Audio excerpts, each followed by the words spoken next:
8월 7일 수요일 김유정의 톡톡 동해안입니다. 경북 동해안에 독성 있는 해파리떼가 대거 출현하면서 피서객들의 해파리 쏘임 사고가 급증하고 있습니다. 어민들도 어업 피해로 한숨을 내쉬고 있는데요. 국립수산과학원 윤석현 연구관 연결해 자세한 얘기 들어보죠. 안녕하세요. 네, 안녕하십니까. 네, 올여름 해파리 때문에 바다에 들어가기 참 두려울 정도인데요. 이게 예년에 비해서 해파리가 얼마나 많이 출현하고 있습니까? 네, 올해 그 제주 및 남해 해역을 중심으로 노모라이깃 해파리가 1헥타당 108개체가 출현하고 있습니다. 네. 이는 지난 2015년 이후 최대 개체수가 출현한 상황이고요. 음, 주로 남해 중동부 해역 그리고 동해안 전역에 걸쳐 다량 출현하고 있습니다. 이러한 현상은 동중국해에서 성장한 노모라이깃 해파리가 난류수를 타고 남해를 거쳐 동해로 북상하면서 나타난 현상으로 생각됩니다. 네. 이게 108개 정도라고 하셨는데 그러면 예년에 비해서 얼마나 많이 증가한 거예요? 작년, 재작년에는 그 1헥타당 한 2개체 이하 정도 출현하였고, 음, 그다음에 그 전년도에는 한 90개체 정도 출현하였고, 한 10년 평균 보면 한 20에서 40개체 정도 출현하는데, 그거보다는 뭐 상당히 많이 늘어난 양으로 생각합니다. 네, 그러네요. 굉장히 많이 늘어났는데 이게 앞서도 살짝 얘기해 주시긴 하셨는데 이게 온난화 때문이라고요?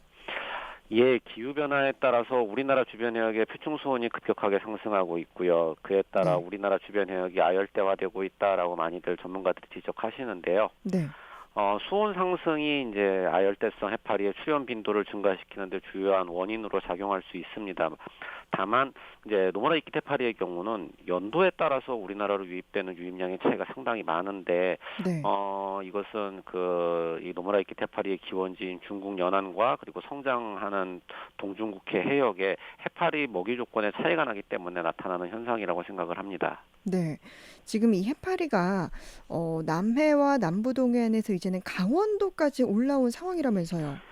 네, 앞서 말씀드렸듯이 노모라이깃 해파리는 동중국해에서 기원해서 제주 연안을 타고 남해를 거쳐서 동해를 따라 올라가면서 네. 그 분포를 하게 되는데 특히 이제 우리나라 동해안 연안 같은 경우에는 동안난류를 타고 이제 그 노모라이깃 해파리가 유입되면서 현재 강원도 북쪽 그 최북단 고성 지역까지 광범위하게 다량 출현하고 있습니다. 네.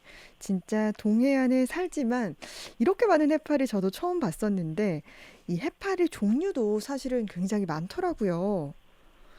네, 동해안에서 현재 지금 뭐 어피해 그리고 해수욕장 쏘임 사고를 일으키는 가장 대표적인 해파리는 노모라이깃 해파리인데요. 네. 근데 이 이외에도 뭐 지금 현재 뭐 두비 보름달 해파리라든지 유령 해파리 같은 좀 큰 해파리들, 그다음에 사이즈가 굉장히 작아서 눈에 잘 안 보이지만 상당한 독을 가지고 있는 작은 상자 해파리 같은 음, 것들이 동해안에서 출현하는 대표적인 독성 해파리들입니다. 네. 혹시 해파리 이름 지금 노무라 잎깃 해파리 외에 어떤 해파리들이 있나요? 노모라이깃 해파리 같은 경우가 이제 가장 크게 이제 제일 많다 보니까 네. 그리고 대형이다 보니까 이제 눈에 많이 띄는 부분이고요. 그 이외에도 크기는 좀 작은데 이제 독성을 강하게 띠고 있는 것들이 이제 앞서 말씀드린 두비보름달 해파리 같은 것들, 음, 그리고 좀 해파리 치고는 이제 좀 작긴 합니다만 노모라이깃 해파리에 비해서 색깔 같은 것들이 좀 빨갛고 좀 이렇게 좀 뭐 수족관에서 예쁘다고 하나요? 뭐 이렇게 네. 보여지는 그런 해파리들도 있거든요. 그게 이제 뭐 음, 커튼 원양이라든지 유령 해파리 같은 것들이 그런 해파리들에 속하게 됩니다. 음. 근데 해파리라고 해서 종류가 굉장히 다양한데 모두 이렇게 독성을 갖고 있는지 이런 부분도 좀 궁금하긴 해요. 네, 해파리는 기본적으로 자포동물이라는 동물문에 속하고 자포라는 것들이 이제 독성을 가지고 있는 쇠기세포를 몸체에 음, 가지고 있는 생물들을 이야기하거든요. 따라서 네. 해파리는 모든 해파리들이 거의 다 독을 가지고 있다라고 음, 보시면 되고 다만 이제 종류에 따라서 뭐 독의 좀 강한 독, 약한 독 음, 구분을 하는 경우들이 있는데 네. 이 해파리의 쏘임 사고 같은 경우도 나타나는 게 뭐 하나의 뭐 쇠기세포에 쏘이는 것이 아니기 때문에 쏘이는 면적 같은 부분들이 훨씬 더 중요해서 네. 사실 독의 강도를 구분하는 것은 큰 의미가 없는 것 같습니다. 음, 일단 그러니까 해파리로 추정되는 것들 보면 일단 피하는 게 가장 좋을 것 같네요. 네네. 그런데 궁금한 게요. 우리가 그 해파리를 식용하는 경우도 있잖아요. 네. 좀 다른 해파리인가요? 해파리 이제 식용으로 사용되는 해파리들 같은 경우에 이제 해파리들을 말려 가지고 이제 그 건조된 상태의 해파리들을 보통 이용을 하는데 네. 특히 이제 중국에서 식재료로 많이 사용을 하고 동남아시아에서는 해파리들을 그래서 이제 잡아서 이제 말리고 그리고 이제 식용 그 재료로다가 사용하는 경우들이 상당히 많은데 종류에 대한 부분들은 크게 구분을 하지는 않습니다. 아, 그럼 이런 독성이 있는 해파리도 그런 좀 가공 과정을 거쳐서 이제 식용이 가능하게 되는 거네요. 네, 그렇습니다. 그런데 지금 이 대형 해파리, 노무라 이끼 해파리 저도 봤는데 이게 상상 이상으로 굉장히 크더라고요. 이런 좀 해파리에 쏘이면 좀 어떻게 되는지도 궁금해요. 예, 말씀하신 대로 그 노모라이키 테파리의 경우에는 그 몸체가 저희가 이제 보통 우산이라고 우산 직경이 뭐 크게는 2m까지 성장을 하는 그런 대형 네. 해파리고요. 이런 해파리들한테 쏘이게 되면 기본적으로 따갑고 가렵고 그리고 이제 붉게 이제 부풀어 오릅니다. 그리고 이제 심한 음, 경우에는 경련이나 호흡곤란 같은 증세가 나타날 수 있고 이런 증상이 발생하면 즉시 의료기관에서 치료를 받으셔야 합니다. 네. 그럼 이렇게 해파리에 쏘였을 경우에는 바닷물로 씻어내야 하는 거죠? 네, 해파리에 쏘였을 경우에 이제 깨끗한 바닷물이나 생리식염수로 씻어내셔야 하고요. 네. 수돗물이나 생수 같은 것을 사용하면 오히려 해파리의 음, 쇠기세포를 자극해서 증상이 더 심해질 수도 있습니다. 그러면 바닷물로 씻어내야 한다라는 거죠? 네네, 그렇습니다. 그런데도 제가 듣기로 이렇게 해파리를 걷어내도 뭐 촉수가 남아 있어서 계속 뭐 위험하다 이런 얘기도 들렸는데 이건 어떤 얘기죠? 해파리 성체들이 이제 그 움직일 때 네. 해파리 같은 경우에는 수분을 많이 포함하고 있고 몸체가 약하기 때문에 부서지는 경우들이 많거든요. 네. 근데 이제 그게 부서진 것들이 이제 유입되면서 그런 것들이 눈에는 잘 보이진 않습니다만 이제 그 속에도 쇠기세포가 일정 기간 살아있기 때문에 그게 이제 음, 체표면에 노출됐을 때 이제 쇠기세포가 작동하면서 쏘임 사고가 나타나는 경우들이 상당히 많습니다. 어, 그런 부분도 참 주의를 해야 될 것 같고요. 지금 해파리 주의보에 따라서 각 시군이 해파리가 연안에 들어오지 못하도록 그물도 치고 했는데 사실은 그물을 쳐도 넘어오긴 하더라고요. 뭐 어떻게 막을 방법이 없습니까? 예, 많은 지자체에서 이제 해수욕장에 해파리 차단 그물을 설치하고 있습니다. 그래서 이제 설치된 차단막은 노무라이키 해파리 같은 대형 해파리들이 이제 그 해수욕장으로 들어오는 것들을 차단하는 데 상당히 효과적입니다. 근데 앞서 말씀드렸듯이 해파리가 찢어지고 몸체 음, 일부가 그 이제 그물을 통과해서 들어오기도 하고 그다음에 네. 파도를 타고 그물을 넘어오는 경우도 많고요. 그리고 일부 크기가 작은 상자 해파리 같은 것들은 그물코를 통과해서 들어오는 경우도 있어요. 그래서 네. 이런 경우들은 이제 안전요원들이 직접 뜰채로 건져 올리는 거 말고는 사실 특별한 방법이 음, 없습니다. 그렇군요. 배를 타고 이렇게 해파리 모니터링 하고 계신 걸로 알고 있는데 어떻게 모니터링을 하고 계신지 좀 실제로 현장에서 보는 상황이 어떤지 궁금합니다.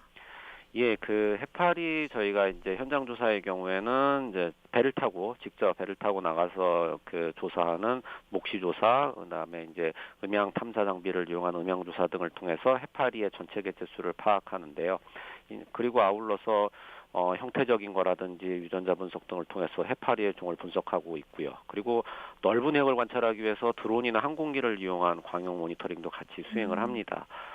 아울러 그 전국 어업인 한 500여 분을 대상으로 매주 전화 인터뷰를 통해서 해파리 출현 정보도 확인하고 있고 그리고 해파리 신고 웹을 이용해서 대국민 모니터링도 음, 진행하고 있습니다. 그래서 현재 지금 조사된 결과를 종합해 보면 동해안의 경우에 이제 그 부산, 울산부터 시작해서 강원도 고성까지 매우 많은 노멀레키 해파리가 유입되고 있어서 네. 어업인들과 해수욕객들에게 많은 피해를 주는데요.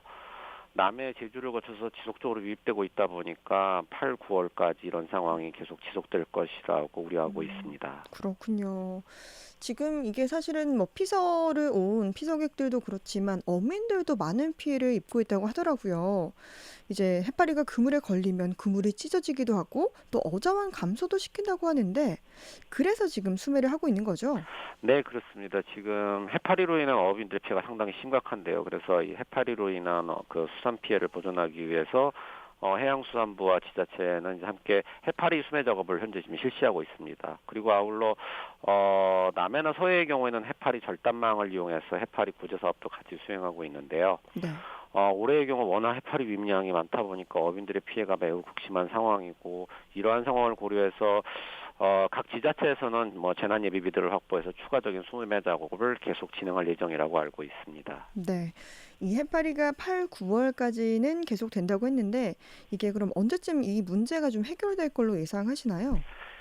예, 앞서 말씀드렸지만 이제 노모레이키 해파리 같은 경우에 이제 봄철에 중국 연안에서 기원해서 동중국해에서 성장하다가 6월 제주를 시작으로 해서 7, 8월에 남해를 거쳐 동해와 서해로 유입되게 되고요. 네. 그리고 동해로 유입된 해파리는 9월 달까지는 대량으로 출현할 것으로 예상이 되며 10월 정도 돌면서 이제 급격히 감소할 것이라고 이렇게 생각합니다. 네. 그렇게 그때까지 자연적으로 좀 감소될 때까지는 좀 기다리고 또 이렇게 수거하는 방법을 통해서 좀 제거를 해야겠네요. 네, 그렇습니다. 앞으로 그럼 계획과 더 전하실 말씀 있으시면 해주시죠.